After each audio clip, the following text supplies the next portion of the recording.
ओम नमो भगवते वासुदेवाय।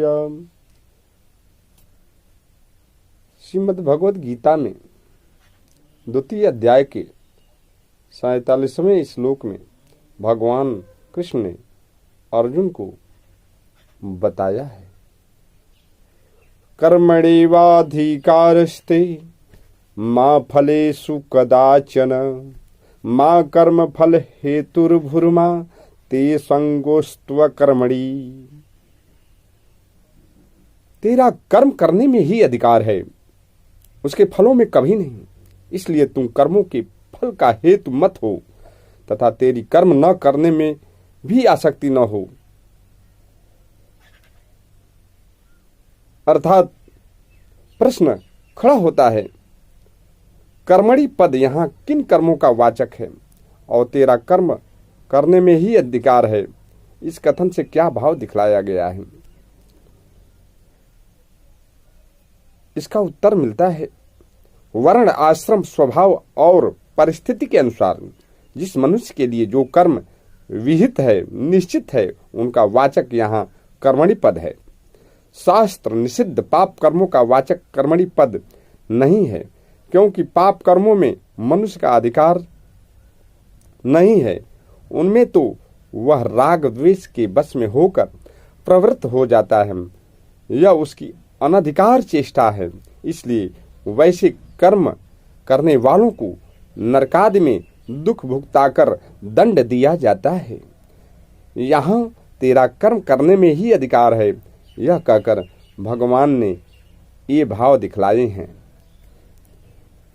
इस मनुष्य शरीर में ही जीव को नवीन कर्म करने की स्वतंत्रता दी जाती है।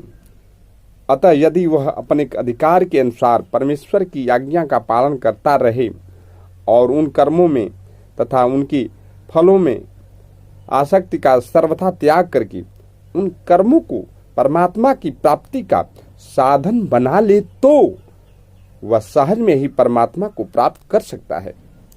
तुम्हें इस समय मनुष्य शरीर प्राप्त है, अतः तुम्हारा कर्मों में अधिकार है, इसलिए तुम्हें इस अधिकार का सदुपयोग करना चाहिए। मनुष्य का कर्म करने में ही अधिकार है, उनका स्वरूपतः त्याग करने में वह स्वतंत्र नहीं है।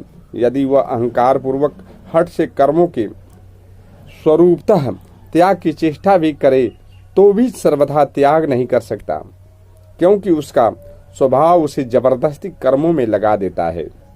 ऐसी परिस्थिति में उसके द्वारा उस अधिकार का दुरुपयोग होता है तथा विहित कर्मों के त्याग से उसे शास्त्राज्ञा के त्याग का भी दंड भोगना पड़ता है।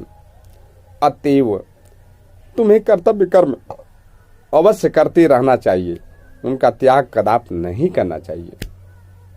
जैसे सरकार के द्वारा लोगों को आत्मरक्षा के लिए या प्रजा की रक्षा के लिए अपने पास नाना प्रकार के शास्त्र रखने और उनके प्रयोग करने का अधिकार दिया जाता है, और उसी समय उनके प्रयोग के नियम भी उनको बतला दिए जाते हैं। उसके बाद यदि कोई मनुष्य उस अधिकार का दुरुपयोग करता है तो उसे दंड दिया जाता है और उसका अधिकार भी छीन लिया जाता है। वैसे ही जीव को जन्म मृत्यु का संसार बंधन से मुक्त होने के लिए और दूसरों का हित करने के लिए मन बुद्धि और इंद्रियों के सहित यह मनुष्य शरीर देकर इसके द्वारा नवीन कर्म करने का अधिकार दिया गया है। अतः जो इस अधिकार का सदुपयोग करता है वह तो कर्म बंधन से छूटकर परम पद को प्राप्त हो जाता है, और जो दुरुपयोग करता है वह दंड का भागी होता है तथा उसे वह अधिकार छीन लिया जाता है, अर्थात उसे पुनः सूकर कुकर आदि योनियों में ढकेल दिया जाता है। इस रहस्य को समझकर मनुष्य को अधिकार का सदुपयोग करना चाहिए। जो चीज मिला है उसमें विश्वास करना चाहिए। पुनः खड़ा होता है, कर्मों के फलों में तेरा कभी अधिकार नहीं है। इस कथन का क्या भाव है? उत्तर मिलता है आपको। इससे भगवान ने यह भाव दिखलाया है कि मनुष्य कर्मों का फल प्राप्त करने में कभी किसी भी प्रकार स्वतंत्र नहीं है। उसके कौन से कर्म का क्या फल होगा और वह फल उसको किस जन्म में और किस प्रकार प्राप्त होगा, इसका न तो उसको कुछ पता है और न वह अपनी इच्छा अनुसार समय पर उसे प्राप्त कर सकता है अथवा न उससे बच ही सकता है। मनुष्य चाहता कुछ और है और होता कुछ और ही है। बहुत मनुष्य नाना प्रकार के भोगों को भोगना चाहते हैं, पर इसके लिए सुयोग मिलना उनके हाथ की बात नहीं है। अनेक तरह के संयोग वियोग में वे नहीं चाहते, पर बलात् हो जाते हैं। कर्मों के फल का विधान करना सर्वथा विधाता के अधीन है। मनुष्य का उसमें कुछ भी उपाय नहीं चलता। अवश्य ही पुत्रेष्टि आदि शास्त्रीय यज्ञ अनुष्ठानों के सांगोपांग पूर्ण होने पर उनके फल प्राप्त होने का निश्चित विधान है, और वैसे कर्म सकाम मनुष्य कर भी सकते हैं, परंतु उनका यह विहित फल भी कर्मकर्ता के अधीन नहीं है, देवता के ही अधीन है। इसलिए इस प्रकार इच्छा करना कि अमुक वस्तु की, धन ऐश्वर्य की मान बढ़ाई या प्रतिष्ठा की अथवा स्वर्ग आदि लोकों की मुझे प्राप्ति हो, एक प्रकार से ज्ञान ही है। साथ ही ये सब अत्यंत ही तुच्छ तथा अल्प काल अस्थायी अनित्य पदार्थ हैं।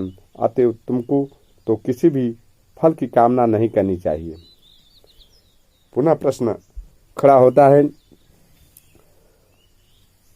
तो क्या मुक्ति की कामना भी नहीं करनी चाहिए? हाँ, मुक्ति की कामना शुभेच्छा होने के कारण मुक्ति में सहायक है। यद्यपि इस इच्छा का भी न होना उत्तम है, परंतु भगवान के तत्व और मर्म को यथार्थ रूप से जाने बिना इस इच्छा से रहित होकर और ईश्वर आज्ञा के पालन को कर्तव्य समझकर हेतु रहित कर्मों का आचरण करना बहुत ही कठिन है। अतएव मुक्ति की कामना करना अनुचित नहीं है। मुक्ति की इच्छा न रखने से शीघ्र मुक्ति की प्राप्ति होगी। इस प्रकार का भाव भी छिपी हुई मुक्ति की इच्छा ही है। पुनः प्रश्न खड़ा होता है, कर्म फल का हेतु बनना क्या? और अर्जुन को कर्म फल का हेतु न बनने के लिए कहने का क्या भाव है? मन बुद्धि और इंद्रियों द्वारा किए हुए शास्त्र विहित कर्मों में और उनके फलों में ममता, आसक्ति, वासना, आशा, स्प्रिया और कामना करना ही कर्मफल का हेतु बनना है। क्योंकि जो मनुष्य उपर्युक्त प्रकार से कर्मों में और उनके फल में आसक्त होता है, उसको उन कर्मों का फल मिलता है। कर्मों में और उनके फल में ममता, आसक्ति और कामना का सर्वथा त्याग कर देने वाले को नहीं। अतः अर्जुन को कर्मफल का हेतु न बनने के लिए कहकर भगवान यह भाव दिखलाते हैं कि परम शांति की प्राप्ति के लिए तुम अपने कर्तव्य कर्मों का अनुष्ठान ममता, आसक्ति और कामना का सर्वथा त्याग करके करो। पुनः प्रश्न खड़ा होता है, प्रश्न प्रयुक्त प्रकार से ममता, आसक्ति और कामना का त्याग करके कर्म करने वाला मनुष्य क्या पाप कर्मों के फल का भी हेतु नहीं बनता? उपर्युक्त प्रकार से कर्म करने वाला मनुष्य किसी प्रकार से भी कर्मों के फल का हेतु नहीं बनता। उसके शुभ और अशुभ सभी कर्मों में फल देने की शक्ति का अभाव हो जाता है, क्योंकि पाप कर्मों में प्रवृत्ति का हेतु आसक्ति ही है। अतः आसक्ति, ममता और कामना का सर्वथा अभाव हो जाने के बाद नवीन पाप तो उससे बनते नहीं और पहले के किए हुए पाप ममता, आसक्ति रहित कर्मों के प्रभाव से भस्म हो जाते हैं। इस कारण वह पाप कर्मों के फल का हेतु नहीं बनता और शुभ कर्मों के फल का वह त्याग कर देता है। इस कारण उनके भी फल का हेतु नहीं बनता।